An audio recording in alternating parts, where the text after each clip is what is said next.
Alright, I just wanted to hop on here and do a little video about kind of things I see beginner guitarists making mistakes trying to learn scales and such like that.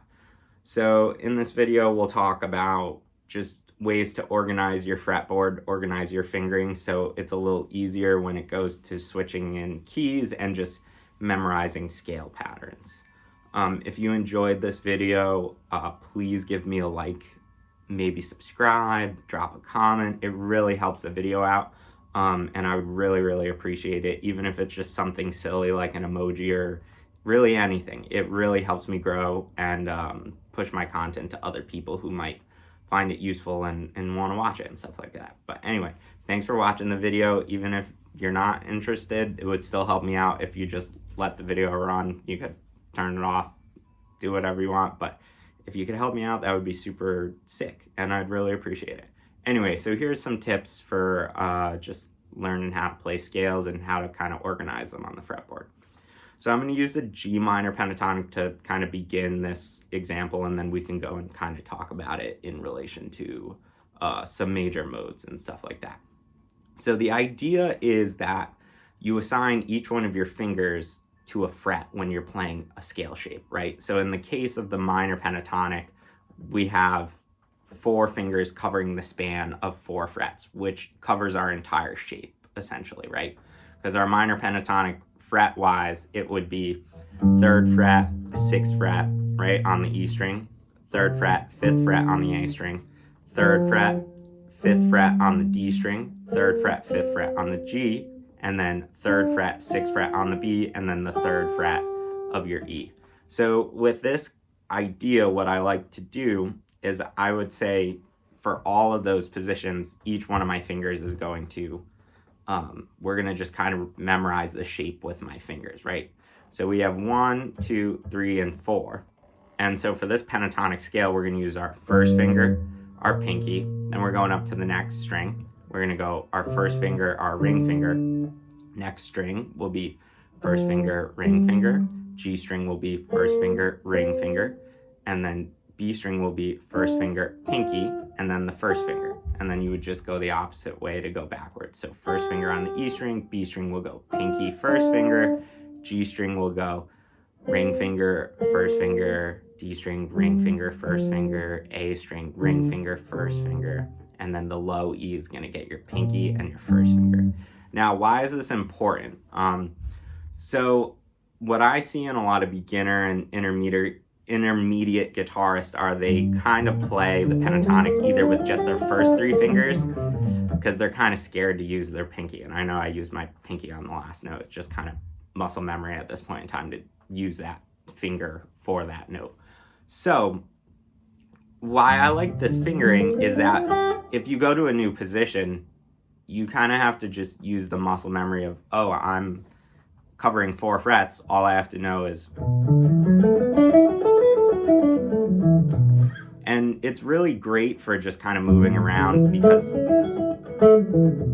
you should know the notes that you're actually playing, and I could go through and tell you all those notes that make up those scales. That's another important part of it. But if you're just trying to improvise and be able to play in a lot of keys really fast, the most important thing is being able to move this shape and play it consistently. And that goes for really any scale. You learn like the modes on guitar. It's really important because technically every shape kind of has a 12-to-1 ratio use for it because you can move it around and take it through all 12 keys, as opposed to on a piano, you have to learn 12 different fingerings specific to the key dependent on the scale pattern you're trying to use. So let's take this into a mode. So I'm going to take G Dorian just because it's kind of closely related to the minor pentatonic, and it's going to make some more sense in terms of relating these things back to it. But you can apply this all to any of your other patterns in the major modes, any of your other modes like melodic minor, harmonic minor, all of this stuff has some use for moving things around the neck of the guitar. So for Dorian, our pattern to begin with, most of these are going to have 3 notes per string, except for like one string I think has 2 notes. So for this, the way I kind of look at it is you're going to actually be covering 5 frets. So you're going to have to do a stretch. But the thing about when you're covering 4 frets is your pinky can stretch up, right? And you can cover 5 frets, but your first finger can also stretch back. So in reality, if you sit in this position, you're able to cover 6 frets relatively easily, as opposed to just playing with, 3 fingers and not being able to really stretch that well. So for this G Dorian shape, the way I think about it is I'm going to need, on the E string, we need the 3rd fret, the 5th fret, and the 6th fret. So with this 4-note fingering, I'm going to go 1, 3, 4. Then I'm going to move up to the next string. This string is going to have a stretch. So the frets that we need are 3, 5, and 7. So we're going to go 1, 3, and then I'm going to stretch my pinky to the 7th fret. Now on the D string, it's going to be the same frets as well as the same fingerings and finger stretch. So on the D string, we'll go first finger, ring finger, stretch the pinky. Now on the G string, I'm just going to play 2 notes. You can get an octave right here. So you could either play this note on the B string or on the G string, whichever one's more comfortable for you. I like putting 2 notes on the G string just because I think it flows a little better when I'm playing the scale. So on the G string, we just need the 3rd fret and the 5th fret. So our first finger and our ring finger. On the B string, we're going to need the 3rd fret, 5th, and 6th. So I'm going to use my first finger, ring finger, and pinky, and then the octave, right, on the 3rd fret of the high E string. So if you have those fingerings down, it's going to be 1, 3, 4, 1, 3, 4 with a stretch, right? 1, 3, 4 with a stretch.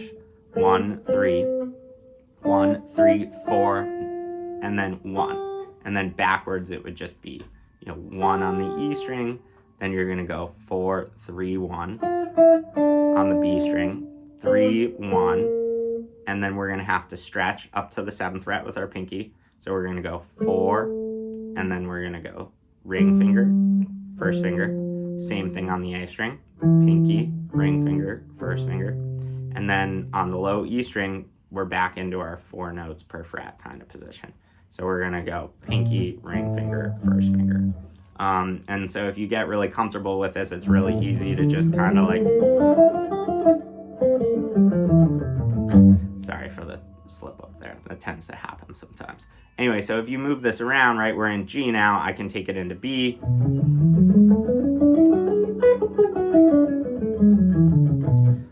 I can take it into F.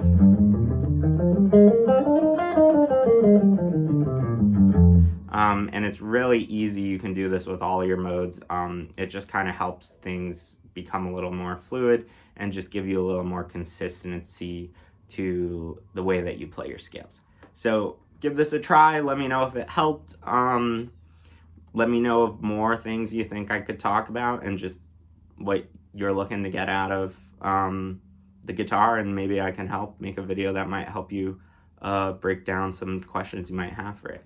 Anyway, if you made it this far in the video, you're awesome.